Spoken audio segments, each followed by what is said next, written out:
Tim SAR gabungan akhirnya menemukan Usman, seorang nelayan yang hilang sejak 5 hari lalu. Usman ditemukan dalam kondisi tewas 200 meter dari lokasi kapal korban alami kecelakaan di perairan Bulu Tangkang, Kabupaten Mamuju. Jenazah korban langsung dievakuasi tim SAR menuju rumah duka untuk kemudian dimakamkan. Kapal korban sebelumnya tenggelam usai dihantam cuaca buruk. Proses pencarian pun melibatkan sejumlah tim SAR gabungan. Ya baik, pada hari ini, hari kelima pencarian kondisi membahayakan manusia, man overboard. Satu orang yang diduga terjatuh dari kapal.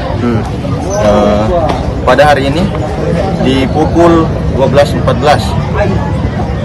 salah seorang nelayan yang sedang melakukan pencarian menemukan korban tidak jauh dari LKK, terakhir terlihat hidup sekitar 200 meter dari LKK.